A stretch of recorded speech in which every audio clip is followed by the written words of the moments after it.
Hey guys, Scott Heinonen from Tinderbox Kitchen, table 22, sitting here after a little hiatus, a little break. We're back at it. Sitting here with Steve, the chef of Brix, and I'm sorry, your last name? Kasatovich. We'll get it one of these days, Scott. It's all right. I know, but welcome. Thanks for coming. Well, thanks very much for having me down here. It's a little bit early. Saturday, we probably both got worked a bit last night. I know we were busy here at Tinderbox. And we did it at Brix as well, so good. Right back at it today. Steve is actually the chef de cuisine there, kind of runs the show, and so we thought it'd be fun to have him down here for our continuation of table 22. Steve, tell me a little bit about, I know you're a Midwest guy, spent a little time in Phoenix. Yep. Traveled around a bit. Tell us a little bit about that. Cool.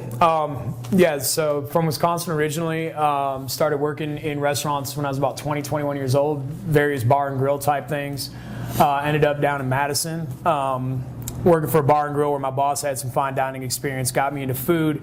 Figured I needed to do something a little bit more with that, really enjoyed it, so I ended up going to culinary school at the Arizona Culinary Institute in Scottsdale. Spent 2 years in Phoenix working for Michael's at the Citadel. It's also where I met David Smith. He and I were in culinary school together. After Michael's, spent 2 years in Telluride, Colorado, working with Jake Linsenmeyer, the Blue Point Grill, Excelsior Cafe. That also gave me the opportunity to travel to Sundance, do the South Beach Food and Wine Festival. And happened to run into David at the Bluegrass Festival one day, and we struck up, renewed our friendship a little bit. And when they opened Criollo, an opportunity came up for me to take over at Brix, and so we've been here debating the pros and cons of the life we live since October of 2009. Yeah, the life we live. Well, tell me a little bit. I know you guys just switched menus up there. You're in your spring menu now. I haven't seen it. Tell us a little bit about what you're rolling out up there for spring. Cool. I think rolling out would probably be the operative word for that. The one good thing that you're going to get out of the Brix menu right now. I have an affinity for making pasta. I really enjoy doing it. Fresh pastas. I think it's a great way to put your heart, your passion, a little bit of yourself into the food that you put onto the plate. And you'll see that we have 5 different pastas we're working right now. We have a hand-cut eggless tagliatelle. We also have our filled tortellinis. Then we have a open ravioli, which is actually great because it features wild harvested Oregon mushrooms from Bob McClendon, who's working with a Wild Forage company out of Oregon now. We also have a cavatelli and then our potato gnocchi, which has been pretty consistent on there. Needless to say, as always at Brix, we're looking at doing seasonal local food. And again, some of the highlights would be the mushrooms we have on there. We're just finishing up with Bob's asparagus season. Fava beans, a lot of great flavors of spring going on across the board, so definitely something to check out. Good, nice. I tell you what, I was cooking last night, and I was thinking of you. You're both getting worked up there, and I'm thinking to myself, why do we do this as chefs? In, day out, burning. I mean, basically, we burn ourselves and cut ourselves for a living. Why do we do it, man? I mean, because last night I was like, it's 10 o'clock. I still got people rolling in. We're spinning in circles, and I love what I do, and I know you're passionate about what you do as well. But some days you got to question it, don't you? I think you do a little bit, but at the end of the day, when you look at what it brings, the personal gratification, and then also, I mean, both yourself and myself in restaurants where you're open to the floor to be able to see the joy and the appreciation that people have for the work that you put in, And sometimes maybe not too, and it leaves you a little bit whatever. Not so much joy. But it's I think it's definitely to see people get together, see families, friendships, everything else, be able to get done over food. I think is what keeps you coming back. And yeah, just the fact that you're a little bit nuts for getting into this in the first place, and you got to keep driving. You get back at it. Well, I'm going to elaborate on what you said a little bit. It's that instant gratification. Sometimes it's not gratification, it's frustration. I think you're absolutely right. In no line of work, perhaps outside of the medical field, is your success so instantaneously gauged. Your successes or your failures so instantaneously gauged. Are you using 5-syllable words in this? I'm using big words, yeah. It's Sorry, only 9 o'clock, man. I've had 2 cups of coffee. Well, yeah, I mean, and along those lines, it's like, and I tell people this, you take 2 identical plates of food, one goes to the woman on table 2, one goes to the gentleman on table 10. This guy may think it's fantastic, best thing he's ever had. The woman might send it back. It's like a gamble, that kind of stuff. And I think that's always the way it is. I mean, you create dishes, I create dishes that are supposed to be represented a certain way with the flavor dynamics that we want on there.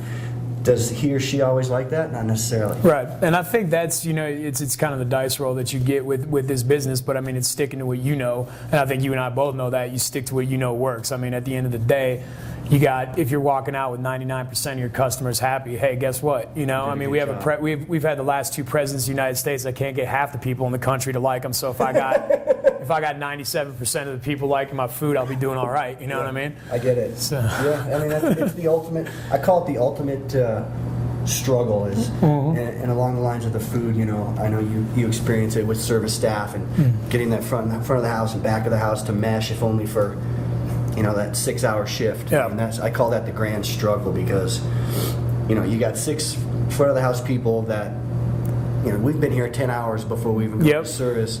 They come in for 6 hours. They need to be they're the last line of defense and they need to represent that food. And to me, that's kind of that grand struggle because they really don't give a shit at the end of the day. They're here to make the money. So for us, that's another challenge is getting everybody on that team, if only for the service. And I think you look at various restaurants and how that works out. I mean, that's, I think, a standard bearer of what you're doing. The chef is the manager, the chef is the leader of people versus the chef is the cook. The chef is the cook is here at 9 o'clock in the morning and we're busting hump to make sure this stuff happens for the night.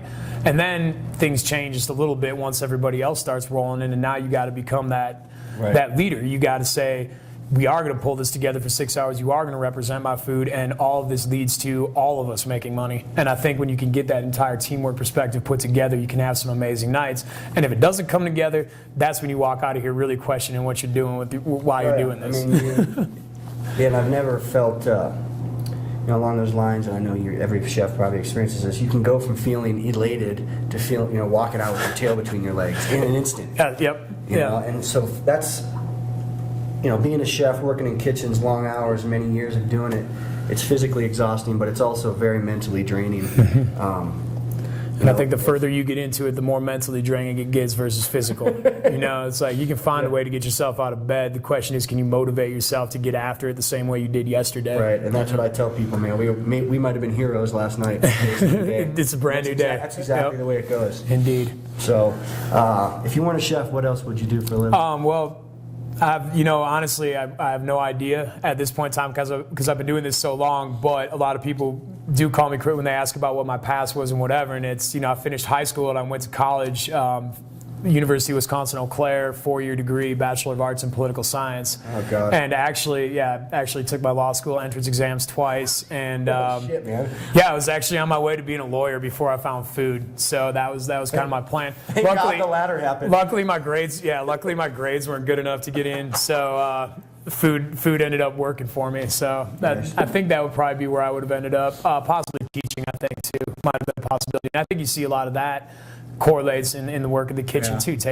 Finding some young guys, finding some different guys, and getting them to accept your philosophies, your theories, and then the gratification of seeing them come out the door as a better cook than when they walked in. And that's a great thing to see. Well, and that's another frustration is.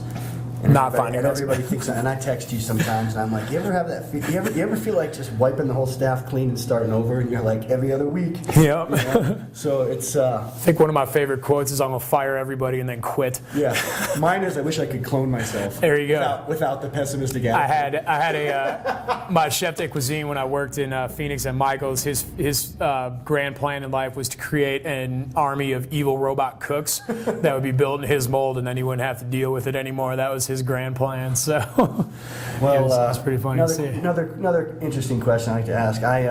We all have our favorite gadgets in the kitchen and tools we go to and things we're always using. To me, I use the blender for everything. We didn't even have a food processor until we were a year old. So blender, everything, What's one of the things you go to is always nearby or within arm's reach? Always nearby, within arm's reach. I think,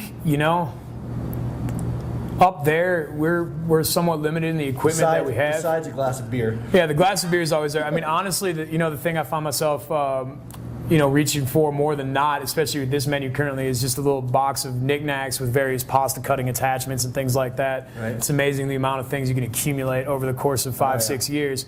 But I find myself going to that quite a bit, and honestly, I kind of tend to just hang by my chef's knife. And I think the one unique thing about Brix that I'm trying to bring to some of the cooks up there is, that I picked up along the way, being able to utilize plating spoons, being able to utilize a fish spatula, being able to utilize a meat fork versus seeing cooks always go for a ladle, for a pair of tongs after everything, and trying to get a little bit of finesse out of what you're doing and not just Use a pound tool for it for all the what's time. Exactly, yeah, exactly. We warm up sauces in sauce pots. That's why they're called sauce pots, not the bane that you cooled it in last night, please and thank you. Right. Well, one last question. This is kind of a goofy one, but if you had to cook for one celebrity, dead or alive, who would it be? Man, if I had to cook for, And I don't even, if I had to ask myself that question right now, I don't even know if I could answer it. But I can tell you the fun one of my favorite celebrity I've cooked for, which would have been Daniel Day-Lewis in Telluride. The gentleman came in with a 12 top and he was wearing a pink rhinestone cowboy hat throughout dinner. But I guess when you're the greatest method actor of our generation, you can do whatever you want to. I think if I had the chance to cook for somebody just to give me the chance to sit down and talk to them after eating dinner, I'd be very interested. I'd say Bobby Kennedy would be the person I would like to do. Goes back to your. Goes back to my. And, I was raised in Wisconsin. We're very progressive, and the progressive system and everything behind that. So that's something that I've always been interested in, and he might be a great guy to cook for and talk to. Maybe a little boiled cabbage and some potatoes and some corned beef for the Irishman. Well, thanks for coming down, man. No problem. Thanks a lot, Scott. We'll see you tonight for a drink, huh? More than likely. We'll see you next time, Table 22.